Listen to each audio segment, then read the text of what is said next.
Hello friends, my name is C Vikas Kumar Mishra and मैं ये video budget के ऊपर लेकर के आया हूँ। अगर आप कभी भी फॉरेन कंट्रीज गए हो या फिर आप प्लान कर रहे हो फ्यूचर में फॉरेन जाने के लिए, तो आपके लिए बहुत इंपॉर्टेंट वीडियो है। बजट में बहुत सी चीज़ें आई हैं। टैक्स रेट के लिए डायरेक्ट बेनिफिट नहीं मिला है, बट ड्यू डेट्स वगैरह चेंज हुए हैं, प्रोसेस हुए हैं, बहुत सारे प्रोसेस में चेंज हुए हैं, बहुत सारे रिलैक्सेशन मिले हुए हैं। वो सब चीज़ें हम सब कुछ डिस्कस करेंगे, बट अभी मैं सिर्फ इस एक टॉपिक पे बात करूंगा। बाकी चीज़ें भी मेरी टीम ऑफ कोर्स आपको ये वीडियो डिटेल में मिल जाएगा।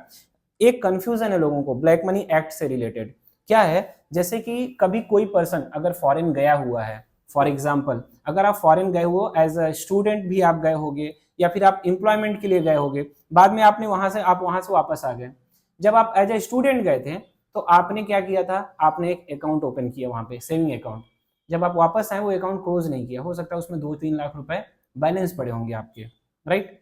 अभी आप वहां जॉब कर रहे थे, आपको कुछ हो सकता है ESOP, employee stock option, shares वगैरह मिले होंगे। वो शेयर्स आपने हो सकता है कोई म्यूचुअल फंड लिया हो, कोई इंश्योरेंस लिया हो, वो आपने क्लोज नहीं किया, वो शेयर्स आपने बेचे नहीं है, वो आपके जेन्युइन शेयर हैं, आप वहां पे काम कर रहे थे इसलिए आपको मिला है, आपने म्यूचुअल फंड प्रॉपरली इन्वेस्ट किया है। आप बाद में इंडिया में सेटल हो गए, इंडिया में आप रह रहे हैं। बाद में क्या हुआ, आपने आईटीआर फाइल किया, आईटीआर में उसको डिस्क्लोज नहीं किया कि मेरे पास फॉरेन में ये एसेट है, या फिर आपने आईटीआर फाइल ही नहीं किया, आपको लगा मेरे को फाइल करने की जरूरत नहीं है, बट आपके पास फॉरेन में ये एसेट है, तो you are coming under the purview of black money act 2015। So what to be done, see Mr. Modi, our Prime Minister, Honorable Prime Minister, he came into the, he became Prime Minister, he came 2014, he became the Prime Minister. He promised that he will bring all the black money from the foreign countries to the India, right? In 2015, the Black Money Act 2015 was came into the it was implemented. See, what was the Black Money Act 2015? It was saying, it was telling like, अगर किसी के पास foreign में asset है या foreign से income है और वो इसे डिस्क्लोज नहीं करता है, उसके ऊपर जो भी कार्रवाई होगी इस एक्ट के अंदर में होगी। सेक्शन 49 और 50 of this act talks about rigorous imprisonment, मतलब कठिन से कठिन सजा देने के लिए, फाइन लगाने के लिए, पेनाल्टी लगाने के लिए। जब 2015 में ये एक्ट आया था तो जुलाई से सितंबर 3 महीने के लिए इन्होंने वन टाइम अपॉर्चुनिटी भी दिया था।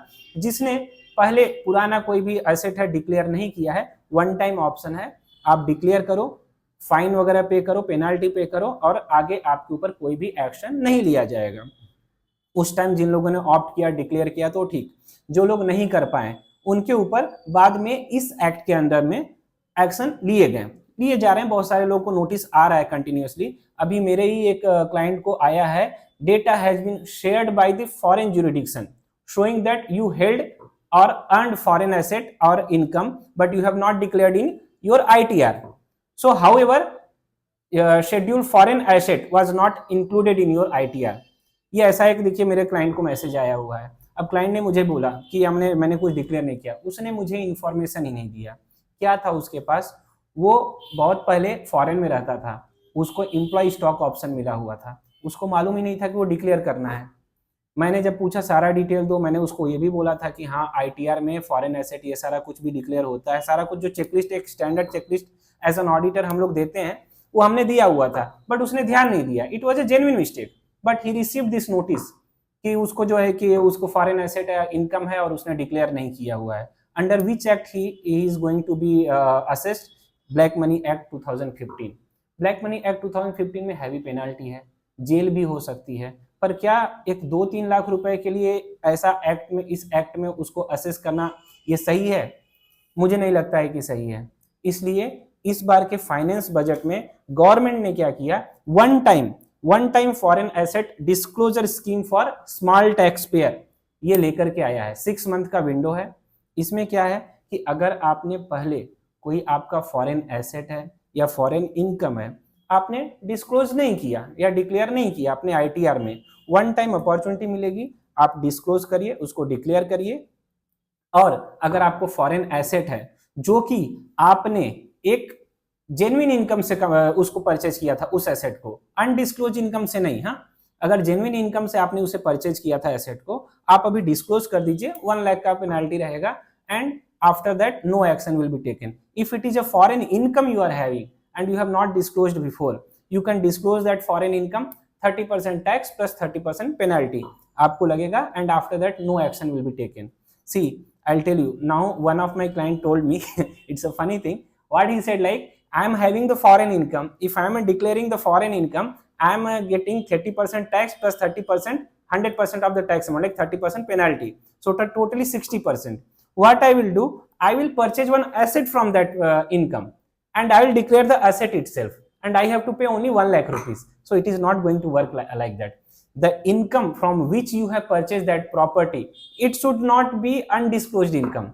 तो अनडिस्क्लोज्ड इनकम अगर है, उससे एसेट परचेज कर लिया, तो अनडिस्क्लोज्ड इनकम और अनडिस्क्लोज्ड एसेट दोनों का पेनाल्टी आपको लगेगा, हाँ ठीक है, क्योंकि आप उसका जेन्युइन सोर्स प्रूव नहीं कर पाएंगे। तो ये क्या है कि अभी वन टाइम जो अपॉर्चुनिटी गवर्नमेंट ने दिया है, किसको बेनिफिट होगा? कोई कभी अभी इंडिया में ही बहुत सी फॉरेन सब्सिडियरी कंपनी है, इंडियन काम कर रहे हैं, उनको क्या होता है, होल्डिंग कंपनी से ईएसओपी वगैरह मिल जाता है जो कि फॉरेन में है, तो उनका हो गया, वो फॉरेन एसेट हो गया। कभी फॉरेन में कोई इंश्योरेंस लिया है, कोई म्यूचुअल फंड लिया है, जब आप 1 या 2 साल के लिए वहाँ पे जॉब करने के लिए या पढ़ने के लिए वहाँ पे गए थे, या आपने कोई अकाउंट ओपन किया था, वो क्लोज नहीं किया, उसमें कुछ बैलेंस पड़े हुए हैं, तो कितने अमाउंट तक गवर्नमेंट ने छूट दिया है? 20 लाख। अगर 20 लाख तक आपकी इनकम है, तो आप इस स्कीम के अंदर में आप अपना डिक्लेयर करिए, और डिक्लेयर करके आप बच सकते हो। सी, तो अगर आपका ऑलरेडी नोटिस इशू हो चुका है and your case is under assessment, then you cannot opt for this scheme. Okay, so already if prosecution is launched and proceed of crime will be that proceeds of crime will be excluded.